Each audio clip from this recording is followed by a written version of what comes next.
Halo kawan, Assalamualaikum. Selamat datang kembali di channel kesayangan kalian, Film Adrenalin. Tempatnya film yang mendebarkan. Gimana kabarnya di Pak Dewan? Sehat? Oke, buat kalian yang memang lagi kurang sehat, semoga lekas diberi kesehatan ya Wan. Amin. Oke, kali ini kita akan lanjut mengisahkan sebuah film yang berjudul Seven Sword yang dirilis tahun 2005. Oke lah, biar nggak penasaran bagaimana ceritanya, langsung saja miringkan HP kamu, lemparkan kenangan bersama mantan, karena film Adrenalin dimulai.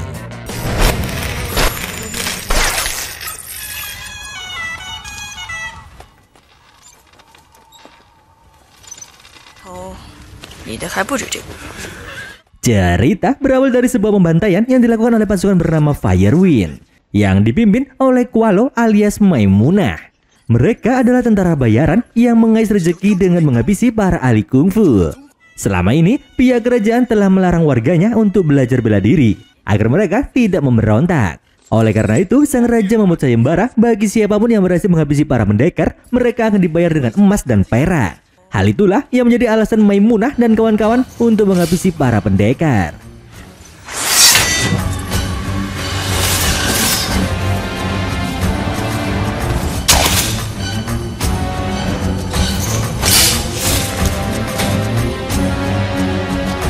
Para prajurit Maimunah menghabisi manusia tanpa belas kasihan sedikit pun. Mereka juga berbuat seperti itu tanpa pandang bulu.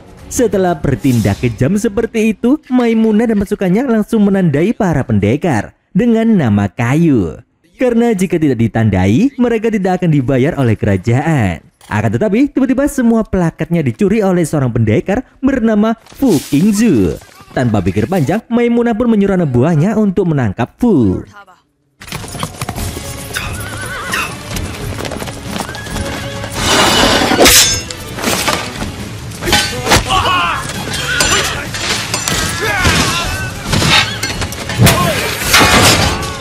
Namun tak disangka-sangka, Fu sangat ahli dalam kungfu dan juga sangat banyak akal. Walaupun memiliki skill yang sangat luar biasa, Fu tidak ingin melukai siapapun. Setelah bermain kanuragan cukup lama, akhirnya dia pun berhasil melarikan diri. Pasukan Firewind akhirnya berpencar untuk mencari Fu, dan salah satu dari mereka masuk ke dalam hutan. Di sini anak buah Maimunah bertemu dengan seorang wanita bernama Wu Yuanying yang sedang berkuda di pinggir sungai. Dia pun langsung bertanya apakah Wu melihat seorang pendekar yang bersembunyi di sana. Tetapi Wu tidak mau menjawab, dan sontak anak buah Maimunah ini pun hendak menghabisinya. Namun di saat dia hendak menyerang, tiba-tiba saja datang serangan.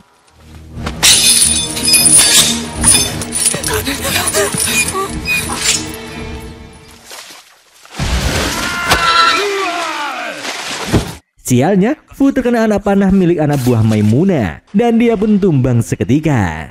Sedangkan Wu berusaha menyerang prajurit Munah, tapi kekuatannya tidak sebanding dengan prajurit bayaran itu. Beruntung, Fu bangkit lagi dan langsung menolong Wu, hingga akhirnya anak buah Munah pun dapat dihabisi.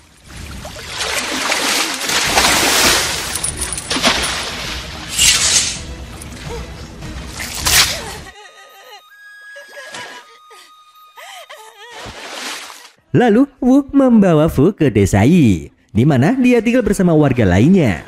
Di tempat itu, Wu merawat luka Fu sebagai balas budi karena Fu telah menolongnya. Sambil dirawat, Fu menjelaskan kalau pasukan Firewind akan segera datang ke desa mereka dan menghabisi semua orang. Namun selagi dia menjelaskan, tiba-tiba ada warga bernama Dung Luo yang ngamuk dan membanting Fu. Dung Luo mengatakan kalau Fu adalah algojo kerajaan yang sangat kejam. Dia pernah menyiksa Dung Luo dan pendekar lain yang dianggap membangkang ke raja. Fu pun mengakui hal tersebut. Namun sekarang dia sudah bertaubat nasuha. Dia juga ingin menembus dosa-dosanya dengan cara menolong warga dari serangan Firewind. Tapi sayangnya, para warga tak percaya dengan perkataan Fu. Awalnya, Fu ini akan digantung sampai koit. Tapi kepala suku yang bernama Liu melarang hal itu. Dia ingin Fu diinterogasi terlebih dahulu. Dia pun menyuruh seorang pemuda bernama Han untuk mengurung Fu dan menjaganya. Di sisi lain, Wu tidak ingin Fu dihukum koit. Dia yakin kalau Fu adalah orang yang baik, walaupun wajahnya kayak rampok. Dan untuk melepaskan Fu dari hukuman, Wu pun meminta bantuan dari sahabatnya yang bernama Fang. Fang adalah anak dari ketua Liu. Fang akhirnya setuju dan langsung memujuk Han untuk melepaskan Fu secara diam-diam. 报你的鬼恩啊！就当我没受过报恩吧。然后你帮小虎看着啊。 Malam harinya, Han memasukkan Fu ke dalam kereta kuda. Setelah itu, dia berpamitan kepada Fang dan berjanji akan segera kembali kepadanya. Han dan Wu lalu berangkat secara diam-diam untuk membawa Fu ke tempat yang aman. Karena mengetahui pelarian itu, Liu dan para warga sangat kecewa dengan Fang yang telah melepaskan tawanan mereka. Di sisi lain, Fu berkata kepada Han dan Wu untuk segera kembali dan mengevakuasi warga ke tempat bernama Gunung Surga dan meminta perlindungan dari pendekar di sana. Karena pasukan Firewind akan benar-benar datang. Namun, Wu mengatakan kalau sebentar lagi akan ada musim panen. Jadi, warga tidak akan mau pergi dari desa. Sementara itu di lain pihak, pasukan Firewind baru saja menyandra imigran dari Korea dan mengambil semua harta mereka. Oke Wan, kita kenalan dulu sama Jenderal Firewind yang pelontos, yang bernama Bambang. Bambang adalah sosok pemimpin yang ditakuti oleh semua orang dan tidak ada yang berani mendekatinya karena dia sangat bengis. Kemudian Bambang memanggil salah satu cewek Korea yang kemarin dia culik untuk dijadikan sebagai selirnya. Namanya adalah Green Piral atau bahasa Indonya adalah Mbak Mutiara. Bambang tertarik dengan Mutiara karena dia mirip dengan selirnya yang dulu. Bambang lalu membawa Mutiara ke kamarnya untuk diberi makan. Kemudian Bambang akan melakukan adegan yang kalian tunggu-tunggu, yaitu mencangkul sawahnya Mbak Mutiara. Tapi saat sedang tegang-tegangnya, tiba-tiba anak buahnya masuk tanpa izin. Pisang Bambang langsung loyo seketika dan dia lalu menghabisi anak buahnya.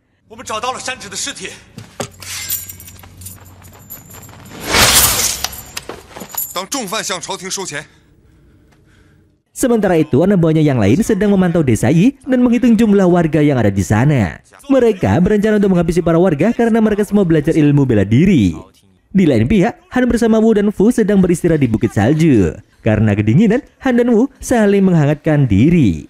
Akan tetapi, Wu merasa tidak enak, tapi juga enak. Karena Han adalah kekasih Fang, sahabatnya sendiri.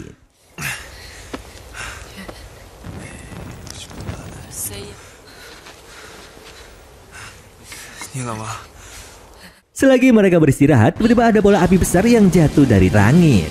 Bola tersebut pun menyebabkan badai salju, hingga membuat Han dan kawan-kawan terseret angin.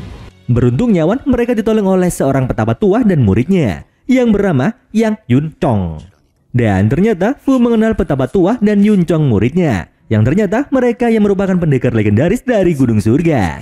Dia pun segera meminta bantuan kepada Yun Chong untuk membantu warga desa. Namun sayangnya Yun Chong tidak mau ikut campur karena resikonya terlalu tinggi. Terlebih lagi dia adalah salah satu pendekar yang diincar oleh kerajaan. Tapi keesokan harinya, petapa tua dan 4 muridnya memutuskan untuk membantu mereka. Petapa tua memberikan 2 pusaka kepada Han dan Wu agar mereka bisa ikut berperang melawan Bambang dan antek-anteknya. Pusaka itu adalah sebuah pedang besar untuk Han dan pedang 2 arah yang diberi nama Heaven Fall untuk Wu. Di sisi lain, Yun Chong memanggil salah satu murid petapa tua yang sedang bersemedi di goa. Dia bernama Chu Zhaonan. Chu adalah kakak tertua dari pendekar Gunung Surga, sekaligus yang paling kuat. Setelah Chu keluar dari goa, petapa tua memberikan sebuah pedang untuk Fu. Dia juga menyuruhnya untuk melupakan masa lalunya dan fokus untuk menebus dosa-dosanya. Setelah itu, 4 pendekar murid petapa tua pun langsung bergegas menuju desa Yi. Di waktu yang sama, Liu dan para warga sedang melakukan sidang untuk mengadili Fang.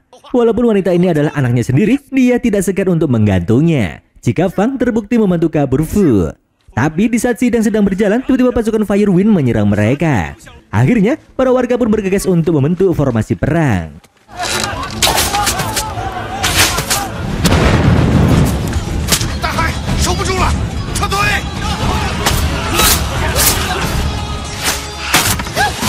Akibat serangan tersebut, banyak warga yang meninggoy. Sementara itu, Liu dan Fang terkepung di dalam sebuah bangunan. Namun, di saat mereka akan dieksekusi, tiba-tiba salah satu pendekar Gunung Surga pun muncul. Dia bernama Xin. Dan tanpa basa-basi, Xin pun langsung mengeluarkan pedang bintangnya dan menghabisi pasukan Bambang.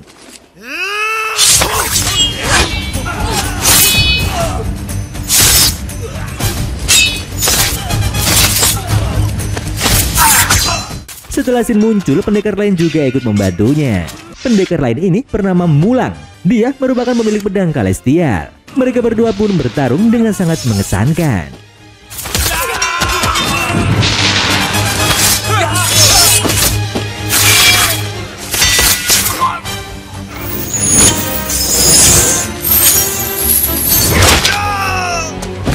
Kemudian Yunchong dan Chu juga turut membantu pertarungan kedua juniornya.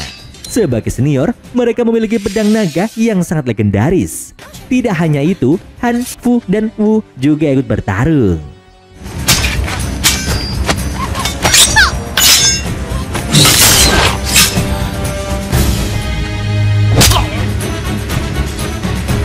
Alhasil, pasukan Bambang pun tidak ada apa-apanya di hadapan mereka. Setelah semua prajurit Bambang dihabisi, Fu menyisakan satu prajurit saja.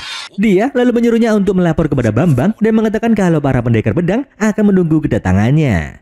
Di lain pihak, Fang tengah bersedih setelah melihat para warga yang meninggoy. Tapi kemudian dia melihat Chu yang sedang meminum darah pasukan Bambang. Menurutnya, ini adalah cara-cara agar tidak takut kepada musuh. Chu lalu memberikan semangkuk darah dan menyuruh Fang untuk meminumnya. Ternyata darah mereka rasanya kayak sirup marjan. 喝了它。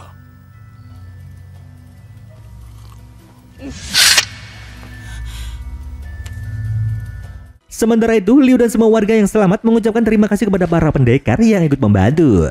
Di saat malam sudah larut, 4 pendekar Gunung Surga mengajak bergabung untuk merencanakan penyerangan terhadap Bambang dan kawan-kawannya. Dan kemudian, ketujuh pendekar pun bersatu. Singkat cerita, mereka bertujuh memutuskan untuk bergerak lebih cepat sebelum Bambang menyiapkan pasukan yang lebih banyak lagi. Di waktu yang sama, Bambang akhirnya mendengar kabar jika para prajuritnya telah modiar dibantai oleh 7 pendekar. Sontak, Bambang pun sangat murka. Bagaimana bisa 7 pendekar melawan 300 prajuritnya yang sangat terlatih bisa menang? Tak berselang lama, salah satu prajurit Bambang melapor bahwa Fu ingin bertemu dengannya. Bambang kemudian menemui Fu yang ternyata ditemani oleh Han dan Wu. Di sini akhirnya terungkap kalau Fu pernah berteman dengan Bambang. Tapi untuk sekarang mereka sudah tak berkawan lagi. Fu lalu memperingatkan kalau Bambang tidak menyerah, maka 7 pendekar akan menghabisi semua prajuritnya. Karena merasa diremehkan, Bambang pun menyerang ketiga pendekar itu di hadapannya. Dan akhirnya adu bacok pun tidak dapat terhindarkan.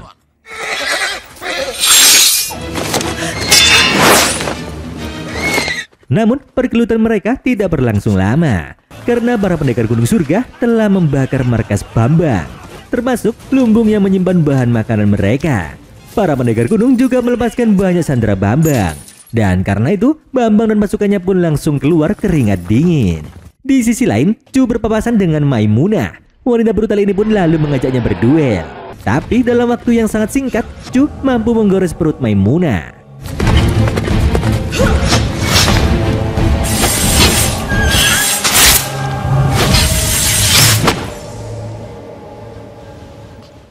Di waktu yang sama, para pendekar lain masih melawan anak buah Bambang. Mereka sedang mengulur waktu sampai situasi sudah benar-benar aman. Kembali lagi ke pertarungan Chu. Maimunah sudah terpojok dan dia akhirnya mengancam akan menghabisi Mutiara jika Chu terus menyerangnya. Namun tiba-tiba Chu mengunduskan pedangnya dengan cepat hingga melukai leher Maimunah.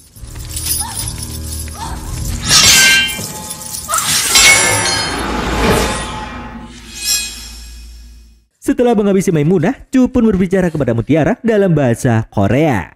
Dia mengatakan kalau wanita itu kini sudah bebas dari jeratan nafsu si Bambang. Bebasnya Mutiara itu membuat Bambang murka. Terlebih lagi untuk sekarang jumlah kuda mereka yang masih hidup tinggal sedikit. Sehingga Bambang tak bisa mengejar 7 pendekar dalam waktu dekat. Di tempat lain, Han ingin mencangkul sawahnya Fang.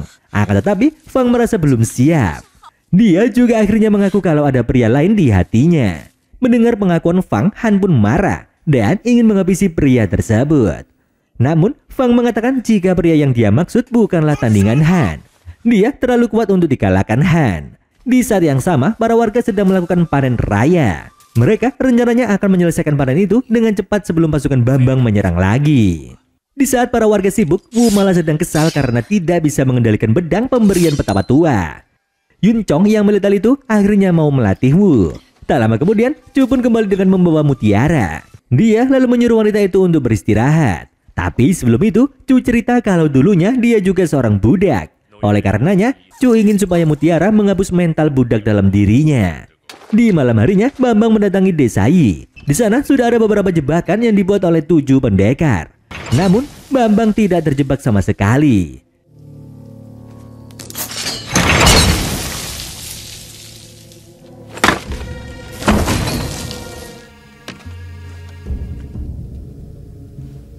Setelah memeriksa setiap sudut desa, pasukannya tidak menemukan satu orang pun di sana. Dan ternyata para warga telah pergi ke tempat lain.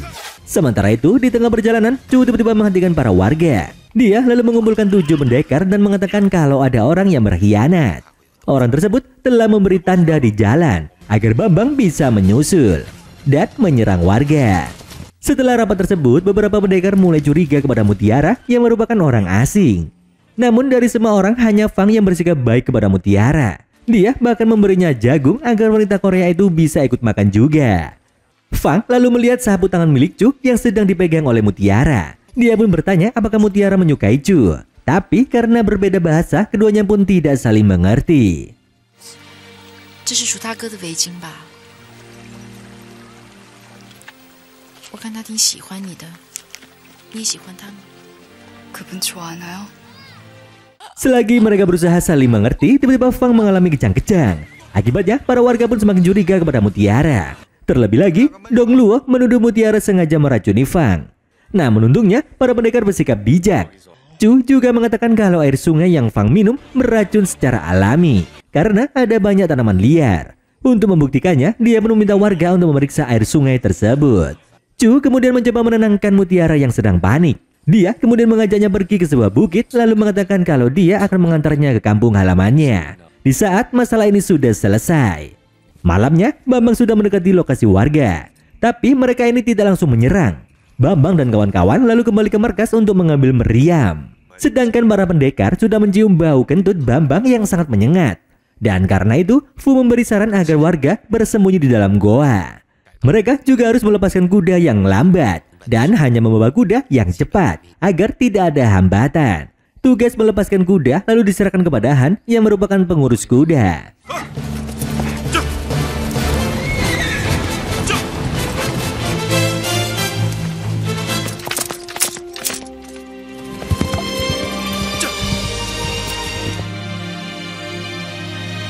Bersama dengan itu, Bambang lalu meminta bantuan kepada seorang adipati. Sebut saja dia Agus. Bambang ingin meminjam beberapa meriam dan juga meminta pasukan tambahan. Di lain pihak, para warga digiring menuju ke dalam goa untuk bersembunyi. Kemudian, para pendekar mulai mencari si pengkhianat di antara mereka. Namun, Yun Chong tiba-tiba melihat seorang warga yang hendak mencuri barangnya. Alhasil, Yun Chong pun marah. Lalu, Dong Luo mencoba ikut campur dengan urusan mereka. Hingga akhirnya dia dan Yun Chong saling adu jotos.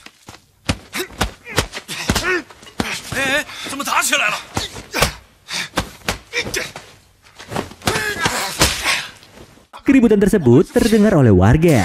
Ketua Liu yang merasa tidak enak langsung meminta maaf kepada Yun Chong. Dan Yun Chong pun memaafkannya.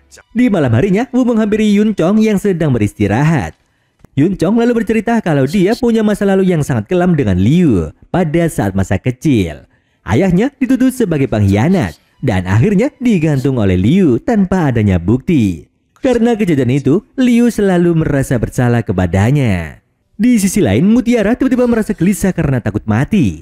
Chu pun menenangkannya dan mengatakan kalau semuanya akan baik-baik saja.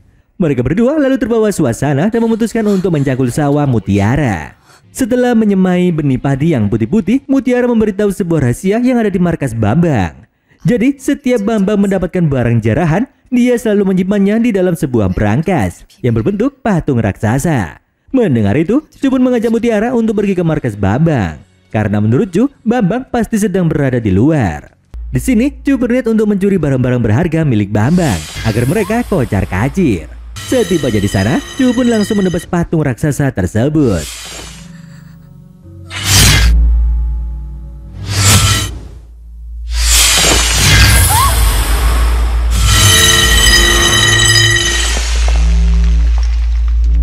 Dan sialnya, ternyata Bambang and the Gang berada di dekat markas. Sehingga mereka pun langsung menyerang Chu dan Mutiara.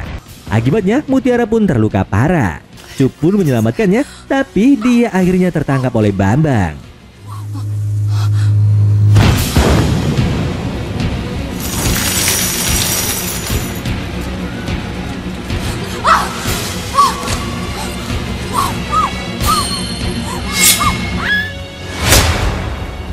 Setelah itu, pedang naga milik Chu juga diambil oleh Bambang.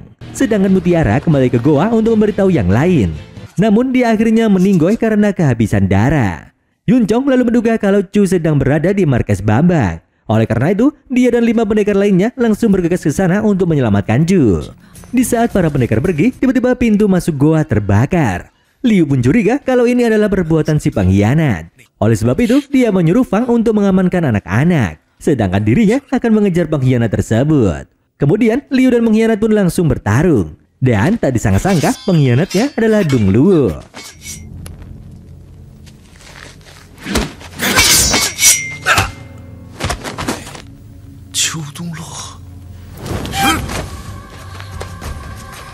Dia berhasil melumpuhkan Liu dan setelah itu langsung menghabisi para warga. Kemudian Dong Luo mendekati Fang dan menyudutkannya. Di waktu yang sama, 6 pendekar telah sampai di markas Bambang. Mereka juga melihat Chu yang diborgol dan rantainya langsung terhubung dengan kaki kuda. Jika kuda berlari, maka tubuhnya bisa tertarik dan putus. Ini adalah siksaan karena Chu dianggap merenggut nyawa Mutiara. Bambang lalu menyuruh para pendekar untuk menyerahkan pedang mereka jika ingin Chu selamat. Tapi di saat yang lain sudah menyerahkannya, Wu tidak mau. Dia malah menyerang pasukan Bambang. Karena kenekatan Wu, para pendekar lain pun terpancing. Mereka langsung merebut kembali pedang mereka dan kemudian menyelamatkan Chu.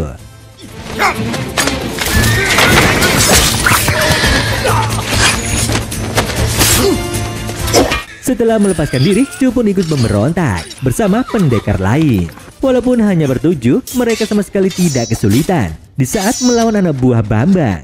Bahkan, Wu sudah semakin mahir dalam menggunakan pedangnya.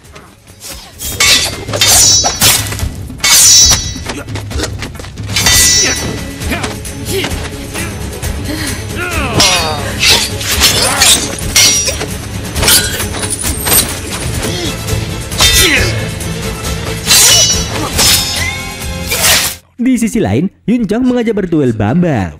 Yun Chong mengingat kata-kata gurunya, bahkan pedang miliknya tidak kalah hebat dari pedang milik Chu yang kini dikuasai oleh Bambang. Karena itu, Yun Chong pun tidak takut sama sekali kepada si botak Bambang.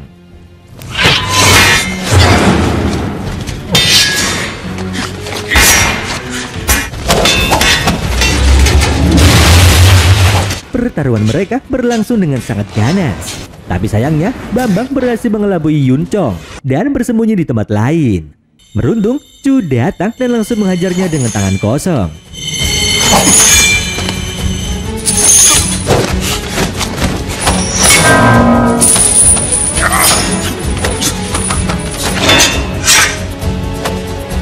Kemudian, Chu meminjam pedang Yun Chong agar dia bisa lebih cepat menghabisi Bambang dan merebut kembali pedang naganya.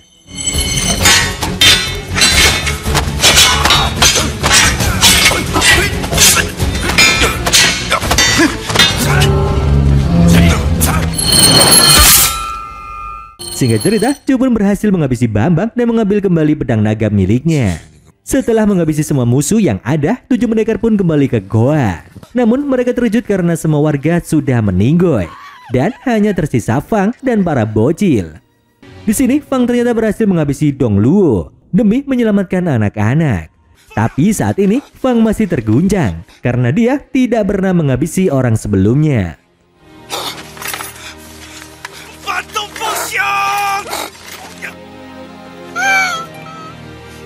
Di sisi lain, Chu memutuskan untuk melakukan kremasi kepada tubuh Mutiara. Chu lalu menabur abunya di sebuah bukit yang buat berduaan kemarin. Beberapa saat kemudian, para pendekar berencana untuk menyerang kerajaan agar kekejian kepada warga tidak terjadi lagi. Dan 也是皇城的方向，上京找皇帝，要他解除禁捕令。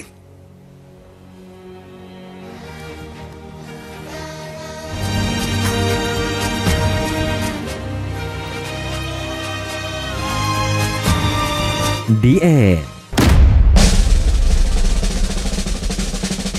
Pelajaran yang bisa kita ambil dari cerita ini adalah kejahatan pasti akan kalah oleh kebaikan.